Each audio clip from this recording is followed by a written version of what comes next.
Good morning to a day 127. Cloudy but beautiful as always. Have a quick walk around and see what actually took place yesterday because I wasn't around a lot. We did have major cement mixer problems as always. This island really does struggle with finding decent, reliable cement mixers. They're chain driven and the chains get slack and all that sort of stuff. So yeah, compactors and rollers and cement mixers, they're the three things that you need and are always playing up. So there's a little business, what do you call it? Roller compact mixer.co.uk. We're in the little annex. This is the little flat. We're not at height yet. We've got another 4 foot to go. Quite tall. The tanks have got to go in here, and a wooden floor is going to be put in here, which I've told you before. Because of the height, this has been tanked, so this has actually had a 3-inch steel floor put in for the weight of whatever water we're going to use. But we have actually also had it tanked, as in waterproof plaster, and then there was a tanking going to go over the top, and that was going to be full of water. That was going to be fresh drinking water. Then we decided to put a couple of 1,000-gallon tanks in there, but then we realised the height, it meant that you couldn't access the top if there's any issues.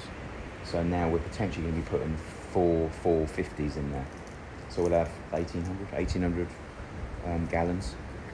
But as a result of that, if anything goes wrong in there, we've got to get one of the tanks out. So you can't work on those. I mean, you can probably bodge them up, but in an ideal world, we're going to have an access hole there somehow, so that if anything goes wrong, we'll have to drain all 4 tanks, disconnect all of them, and spin them around until the relevant one that's broken gets taken up through the floor. So the floor would have to come up. So bit of an issue, but so we've got a concrete polished floor in here, which isn't so polished anymore. And we've got obviously that floor to deal with. In the background there's a column that's going in. You can just see the steel there. That's going to go up. That was going to be where the 40-foot overhang to the patio started, but that's now going to be 30 foot. So there's a 4-foot window going in here, and then there's a 6-foot set of bifolds going in here, and then obviously relevant windows around. So this is going to be open plan. This is going to be it's going to get a guest quarters, but obviously as you can appreciate, we don't have any guests, then what do we use it for? So it'll probably become my office. We'll keep it open plan, so it's a bit of a dance studio, but mainly I think it's going to end up being my office. So there'll be a little kitchenette here, 10-foot kitchenette, and then a small shower, toilet, that we see over here. Main door over here, in case anybody, so I'm pointing at the door, but on the camera it doesn't look like it. The main door is here, so if we're ever away and someone needs to come, then they'll have their own separate entrance, their own separate access. So yeah, one thing we do have to do today is obviously get that column boxed in and concreted. So that'll be a concrete corner. The 8-inch block you see on the floor, point at it there, that's going to go up all the way to the top as well. So there'll be an 8-inch block wall where the window's going to end up being over here, there. And so basically the goal today is to try and take this up to beam height. So 12 courses is where the beam will be. I was told it's a 2-foot beam, but yesterday I was corrected. Apparently it's going to be potentially an 8-inch beam. So I'm not too sure how wide it's going to be, but it's a tie. So there's a steel that goes all the way around over the rebar. It's all tied together to hold the top of the building together, basically.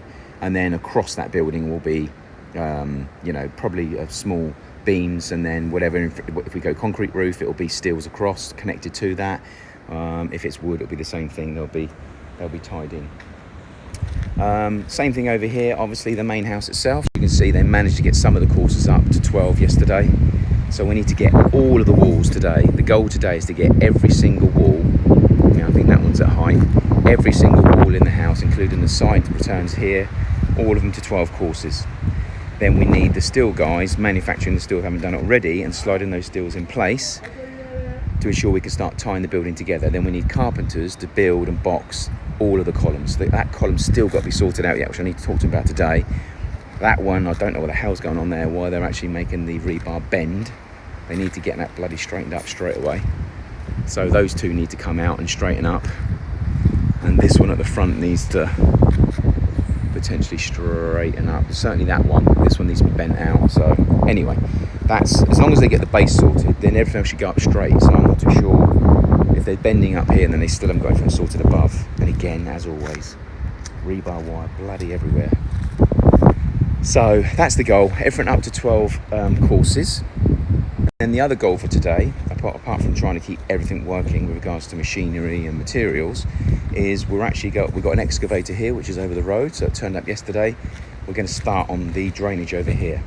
So today, what we want to try and do, where that orange line is there, we need to excavate out. We need to excavate all along here, get that out all the way along to here, get that nice and level. Probably put a little bit of mud in here just because at the moment, apart from the one down here where that drainage is there, that needs to go up a little bit. This is then going to be dug out. But what we need to do is down here where these rebars are coming out here, these are the steps coming out from the patio. So we've got to build the retaining wall that's going to land up housing the step that's going to come up. We need to dig that out today and get that stable. And we've also got to do the same for the door down here. We've got to build out the infrastructure that's going to allow the staircase to come up as well. And then where the orange line is there, where they've been sprayed, so we need to literally along that orange line there, again, get the mud out from behind there, up on top of here and in the middle. So we need to move all of this sand over to the guys today. We need to get all the stone and, I'm not too sure what that is, it might be quarter mix. We need to move all of that over there today as well. The excavator's then going to work on in here. It's got to do a little bit of work down the side, but that's not too bad. And then Monday, fingers crossed Monday, latest Monday, ideally today, we should have the septic tank coming and that can be dropped straight in. So we've got a suck well over there that's going to be built. That's going to be around about 3 to 4 foot away from the septic tank. And then we've got drainage running all the way up to here, which will come into a manhole, all the way across to here to another manhole, and then all the way down here to another manhole. And then if I remember rightly, we might, another manhole just here. Then it will collect the grease trap for the sink and everything will come around and connect into it. So that's got to be done today. Obviously, we've got 4 or 5 days to do that. So the excavator is going to be digging out today, and then hopefully the plumbers can start laying today, stroke tomorrow. But what they've also got to do is bust out on the side of the walls. So they've marked out on the walls where all the actual drainage and water is. They need to bust that through and pull the piping, associated piping out of the wall and connect that over. Today what they've got to do is block up their actual manholes, because the manholes themselves, normally you dig down to a manhole, but because we're quite low down there anyway, we're actually going to have to build the manholes up. So the manholes will probably be around about 4 foot off the ground, and we're going to have to obviously make sure they don't move, obviously. And then eventually, once this is finished in here, then we can backfill. Like I said yesterday, there's a massive mound of mud that you can just see through there. We're going to have to take one of these down and then get the excavator to get all that mud over once that's finished, and then we can start levelling. And I think we're definitely going to have to bring in some of the mud. I said to the guys, we had loads over there. They took lorries and lorries away. I said, you don't need to take lorries away. We need all of it.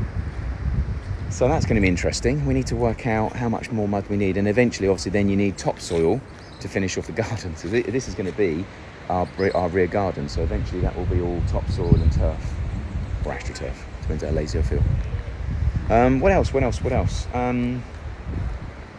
There are our main goals. Our main goals for this by Sunday is to have every course to 12 inches, to have the rebar time beam put in, and then take the 2 to 4 courses up to ceiling height, which is 12 feet. That's the goal for Sunday. In the meantime, drainage, getting 3, ideally by Sunday, nearly finished doing the drainage, so that Monday, worst case Tuesday, we're finishing that off and backfilling. And then next week, it literally is Monday's goal is to start on the roof, which in the meantime, we need to discuss what we're going to do. The engineer is coming in for 8 a.m. to discuss the roof for the house, because at the moment I'm still not too sure what to do, whether we go wood, whether we go concrete. Common sense says concrete, but expense and time, the biggest aggro you have with that obviously is formwork, acros, jacks as they call them. Number one, buying them in, because we're not ready to take them out downstairs. We've got loads here.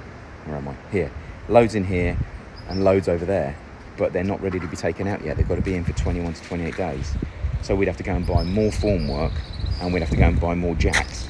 That for this, well, I mean, it would be about another 60 to 80,000, which clearly can't happen. Then there's also the roof over this. So from here, right up, obviously 12, it goes to 14 feet. Right over here, there's a 14 foot high, 40 foot by 30 foot roof that goes over the 2 buildings. And this is an undercover patio. So again, what do we do on that? It's a very, very, very big space. I'm now on the line of it. Let me look how long it is. It's 40 foot wide. So what infrastructure would we need to go across that span? So engineer's coming today, so we can have a good chat with him in a moment about what he feels we should be using. Fingers crossed he's going to come up with a great solution, but at the moment, you know, concrete is the main solution, but the expense is absolutely huge. But what else can you do without columns that's going to go across that space? It's monstrous. So it was going to go to this corner here, it's now going to go to about here. So from there, pretty much across to the corner, that whole thing is going to be covered. These walls were specced up specifically for the overhangs. There's a concrete overhang now. You can see how long the overhang across the front of the house is going to be. There's a concrete overhang going right backwards, and on top of that is obviously going to be the concrete roof. So let's see what the engineer says. I've got a feeling he's going to say you've either got to put your hand very, very, very deep in your pocket, or you've got to consider something which is temporary, like, you know, some form of begolia, which is like slatted, so it shades, doesn't cover completely. But then you probably still have to look at some form. Morning, mate. You have to still look at some form of support through the middle, would have thought, some form of beam and columns. You know, 20 foot-ish, and they've got the same problem in the house. The house is exactly the same. We've got a central support system, which is 20 feet, so we've got to span 20 feet, then another 20 feet. So 40 feet in total is what we've got to try and span from one side to the other. So we'll see how that works out. And fingers crossed we'll get a good excavator today, driver that is. Sometimes you get a good one, sometimes you get a nutcase one. So fingers crossed he's going to be good. Need to get that sorted out. Looks like that's dropped. Not Anthony's best work, I must say. Yeah. Pissed. It's a word of Anthony about that, doesn't look good. Obviously, it's going to be rendered anyway, but the fact of the matter is we should still be having the blocks like they are here. Perfectly straight, perfectly plumb. But anyway, so this is going to be 4 a.m. And on that note, by the way, I've said before, the front door is going to be roughly here. So we're going to go for an 8-foot pivot door here. So there's a nice big porch. There's 8 steps in total going down to the front. And then we've got an 8-foot door that's going to go in here on a pivot hinge, which at the moment I need to work out which way it should open. Should it open inwards that way, or should it open inwards that way? Write in the comments as to what you think we should do. Not too sure at the moment, looking at that. Yeah, interesting to see what you got. I'm going to try and get it made by a local. Try and get the wood. I think they call it Purple Hearts, I said yesterday. I'd love to make it out of English oak, but getting wood here is mega, mega expensive. They don't like wood being brought in. As a result of that, it sits around, has to be treated.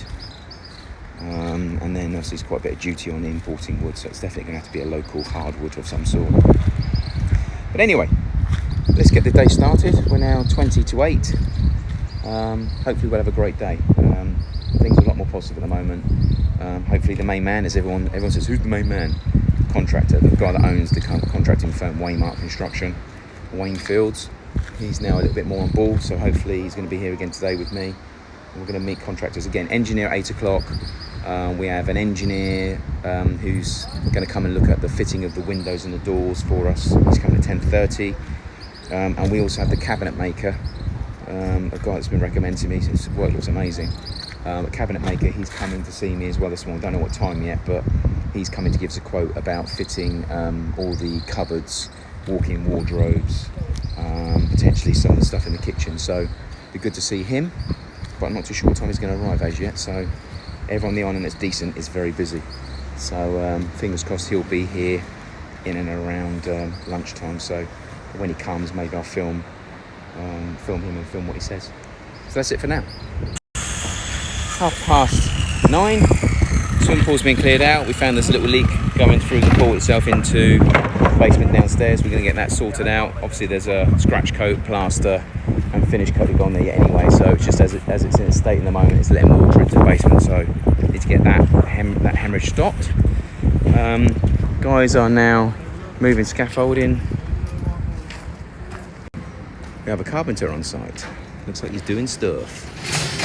So, working up the hole downstairs, letting that breathe for now. 10 times better down there now, so it's a bit more swept out. Need to get it breathing today, get some fresh air down there, get it drying out.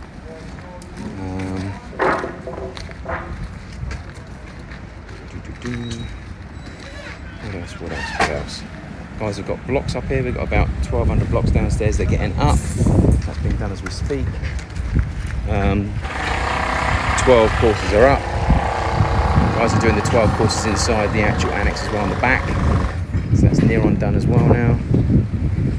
The beam itself, the engineer has just said needs to be 12 inch. So we've got a 12 inch beam that's going to be going, tie beam they call it, that's going to go all around the top. We've got to make sure obviously the windows they've got room to breathe. Bricklayer losing his rag. One thing the engineer did say is that cranking steel is a no-go. So I can't remember what he called it, but as I said to the guy, surely it weakens it, it 100% weakens it, it actually makes it rock. So you shouldn't have any rock in it at all. So he said they need to straighten those or dig them out and redo them. So I don't think we're ever going to get to the bottom of what we need to do with these bloody beams. If they've done right in the first place, we wouldn't be having this conversation, but we have to rectify it somehow. So they definitely need to be done. Again, they've cranked the ones out here at the top to obviously match the ones below, but this is already too wide, so they're better off cranking those back. One, because they're not meant to be cranked, and two, we've gone too wide and too thick anyway. So anything that's been cranked, this one here for instance, this one here, straighten it back up again, and then we can actually surround it with concrete anyway. So, but anyway, really the engineer should have gone and seen the rebar guys and told them what they're doing wrong, and then that way. But I did say I think he's going to have a word with the guy that runs the rebar business, just try and make sure he understands what he's done wrong and what he's got to rectify. Excavator managed to turn up, so he's going to be getting the excavator started up and getting down the side. So that's good news, because we actually started digging out some of this crap that's been haunting us for God knows how many months. He's in the background, just firing up now, look. So he's going to be coming down and actually getting all of this up. It might be worth him actually getting this piece here actually put down here actually, rather than going up the top, and then we can dig out that and put it up the top, and then get the sand and all the stone moved as well. So yeah, so these guys are pretty much at level now in here, which is good. No more to do on that apart from the actual ring beam itself. Ring beams over there are now ready to go on. Ring beam here is ready, and then we're pretty much done. Let's have a look. Excavator man is cracking on. So we've got everything sprayed out. He knows what he's got to do. That's all got to be dug out over the back, 13 feet from the wall, all the way along. Down here can stay as it is at the moment. We've got to build those up, so that's a solid surface there, believe it or not. So the manholes have to go onto a surface which is reasonably stable, so we need to look at that. Block boys are going up, which is good to see. Far columns going up as well, good to see. Wayne is in the middle there, marking out and setting out the middle piece. So again, the blocks will go up there, and everything else at the part of the front is at height. So once this is done here, and that is done there, they'll focus on the front of the house. A quick look around here, what I mean. The carpenter is starting to box up. So again, in an ideal world, they need to start doing the front anyway, because he's boxing up, which obviously means that it's going to become harder for them to lay the block. So yes, it's all good. Okay, so I said I'd document a little bit more when we just started doing the septic stuff. So I can't remember who it was that asked, Jack or John, or let me just show you some of the bits we've done so far. So we're going to laser obviously how deep we need to be. And then what we're doing down here is we've actually put 3 foot from the wall, there is a 12 foot by 6 foot hole for the septic tank. And behind that there is a 3 foot by 3 foot hole for the suck well. They'll also put sand down in the base. I don't know how deep they make that, but the sand will go down on the septic tank sits on top of that. So we're actually going to be around about 3 foot higher here with soil. So I don't know how deep he's actually gone so far. Yeah, so we've hit rock. So we need to be a bit higher than that anyway. So the rock itself will have to be busted out. So we need to find out how deep we're going to have to go first before we can find out how much rock gets busted out. But I'm pretty sure it's 10 foot by 5 foot the tank, but I would say it's probably 6 foot deep. So we're probably going to have to go down by a couple of foot extra. But they'll pull the lines itself, do the laser lines first. And then obviously all the drainage is going to go along here. So we've got drainage coming all the way to here, which has got to be the lowest point. Then it goes along here to a main manhole here, and then it increases in height down to the flat itself, and then picks up the rest as well. And then the main house itself, we got all the actual toilets coming through the front. It's going to come along to the front here, and then down the side, and connect to the septic that way. So that's the plan for that. Let's have a quick look on how things are looking upstairs. Cement mixer's actually lasting today, which is good. The chain, however, does need to be replaced. So I don't know if he's bought a spare chain, just hoping for it. We're also here, this line here is obviously where we're going to be putting the main drainage as well, along the front of the house. So it picks up 2 points down here, and then it's going to come along this way. Trying to get 12-inch blocks. Yeah, that's part of it. So we're out of 12-inch blocks. We need to finish obviously up here as well. So nice bit of height. They're at 12 courses here. We need to get the 12 courses on the front, which is what they're starting now. So the carpenters have been boxing up the beams at the front. So I said it's obviously need to try and get the blocks done before we box it up, otherwise it's going to be hard. That's going to be poured. So that will be poured against the side, making sure that we definitely have the right amount of space between the windows. It's got to be a 2-foot window. Hopefully that's got enough. Here is one of the 12-inch beams. I think I've told you they're actually 12-inch, not 24-inch, but they were actually going to be 8 as well. So the engineer said they have to be 12. Actually, it doesn't look like 12 to me. It looks like more 8. Speak to him about that. So again, Smithy's actually boxing up and pouring over there as well. Yeah. So anywhere where there was a finish on the end, this being one, over there is obviously starting to be bored up now. So it's just literally, rather than using blocks, they board off. As you can see, they board off, and then they'll pour down the back. So these are all 12s, which is good. Hey. Thought you'd be carrying 2. You would. So as you can see, this will obviously being 2 courses of 8-inch, so 16-inch wide. It's got the rebar going the way down. This piece here is 12-inch blocks, which is what I was looking for just a minute ago. So that's obviously going up to height as well. The disgusting here is pretty much finished off, so there's not really a lot block-wise that needs to be done in there apart from this end piece. So we need to get the blocks in here and get that boxed in and get that poured as well. Pump's been in here today, getting the water out, so I'm not too sure how much more is going to go in there. Probably worth putting a little sump hole in there in all fairness, because if it does get water in there, you want to be able to pump it out. So a little run straight into like a little, only has to be 12 by 12 by about 6 inches deep, just so the actual sump can sit into it and just drain it. So it might be worth getting that put in.